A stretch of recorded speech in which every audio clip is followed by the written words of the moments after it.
Minasan, konnichiwa. Kaycee desu, and this is numbers in Japanese.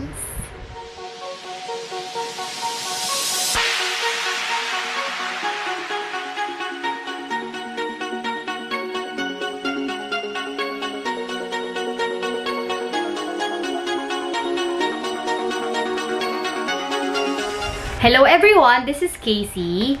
So today, matututo tayo kung paano magbilang in Japanese. Siyempre, kung paano magbasa ng numbers. And include na rin natin kung paano natin sasabihin yung age natin or yung edad natin in Japanese. So, excited na ba kayo? Let's start! So, first, we will be having yung numbers 1 to 10. So, 1, ichi, ichi, 2, ni, 3, san, 4, yon, or shi, 5, go, 6, roku, 7, nana, or sichi, 8, hachi, 9, kyu, or ku, 10, ju. So, 1, 2, 3, 4, or 4, 5, 6, 7, or 7, 8, 9, or 9, and then 10. 1 to 10 na yun, yung mga basic numbers natin na dapat tandaan. Dahil dun lang naman iikot yung combination kung paano basahin yung mga numbers eh. So, ako dun sa 4, sanay kasi ako na yon yung sinasabi. And then, dun sa 7, sanay ako na nana yung sinasabi. So, yun yung gagamitin ko for today. Sa 11 to 19, ang pattern natin is 10 plus yung single digit number. So, yung 10, di ba, is ju. Plus, sasabihin nyo yung single digit number, which is 1, 2, 3, 4, 5, 6, 7, 8, 9. So, for example, 11, that's 10 and 1. So, 11. For 12, that's 10 and 2. So, 12. For 13, that's 10 and 3. 13. Then for 14, it's 10 and 4. 14. So, pwede rin naman yung jushi. Mas prefer ko lang yung juyon. Pero, either way, pares naman siya. Juyon.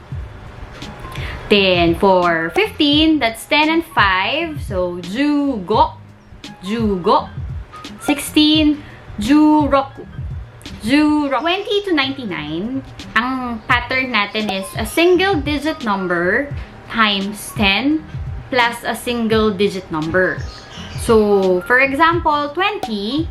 So, yung single digit nung number, which is 2, times 10. So, 2 is ni, and then yung 10 niya is ju. So, yun sasabihin natin. Niju. So, for example naman, 21. So, 21. So, yung 2, 10, tsaka 1. Yun yung binanggit mo. 21. So, for 25, 25. So, for example, 30. 30. So, for example, 34. 34. 3, ju, 10, and then yon, 4. 34. So, for example, 37. 37. 37. So, how about for 40? 40. 4 and 10. 40. 63. 63. 63.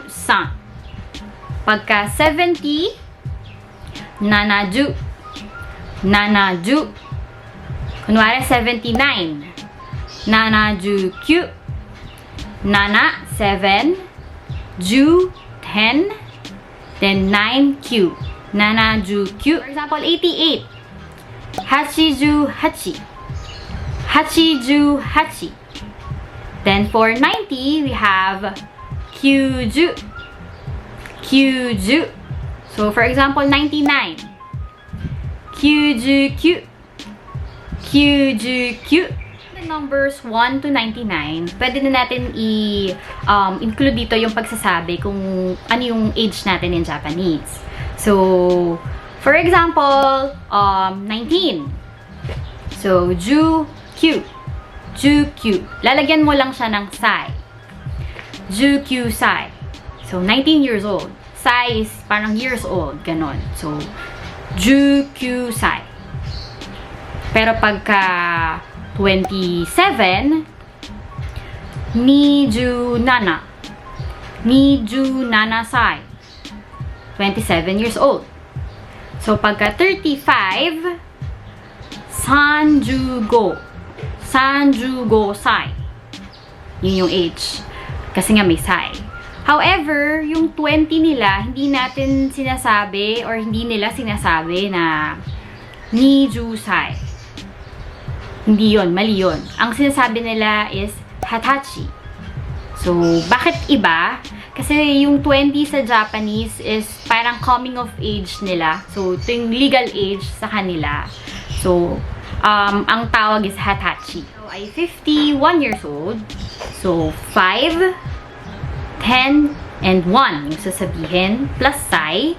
So, go, chu, ichi, sai. 51 sai. So, for example, 72 years old, 7, 10, and 2, 72 sai. 72 sai. So, for 100, we have 100, 100, 200, 200, 200, 300, 300, 300, 400, 400, 400, 500, 500, 500, 600, 600, 600, 700, 700, 700, 800, 800, 800, and then 900, 900, 900. So, for example, 183. So, 183. 183. So, another example is 791.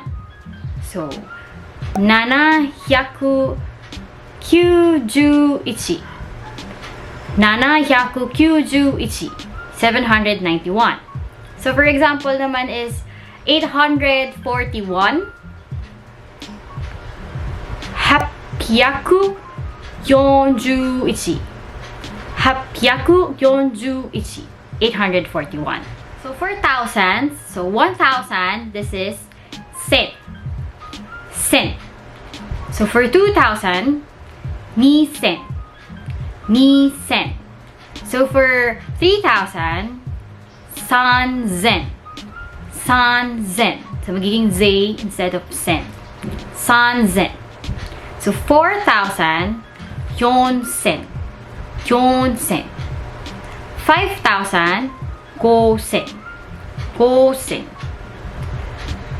6,000, roku sen. Roku sen. 7,000, nana sen. Nana sen. And for 8,000, hasen. Hasen. So for 9,000, kyusen. kyusen. So for example, 2,231, that's 2,231. 2,231. 2,231.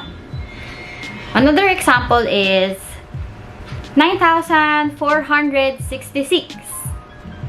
So, paano natin ito sasabihin? So, kyusen. 9,000. Kyusen. 466. 9,466.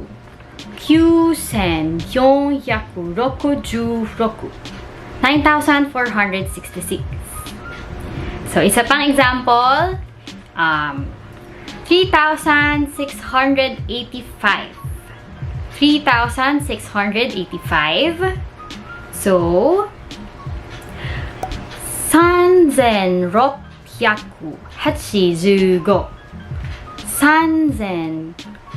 3,685. So, for 10,000, it's 1,000. 1,000. So, yung 10,000 bill nila doon, 10,000 yen bill nila is 1,000. So, for 20,000, it's 2,000. 2,000. So, for 30,000, it's 3,000. 3,000. So, for 40,000, it's 4,000. 4,000. For 50,000, that's 5,000. 5,000. 60,000, 6,000. 6,000.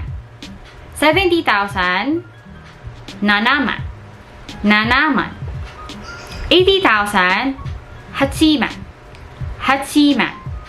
Then for 90,000, it's 9,000.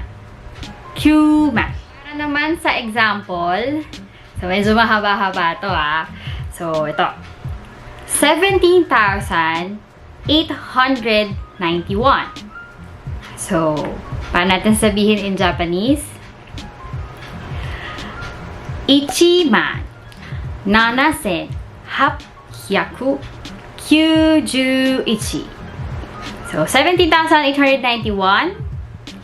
17,891.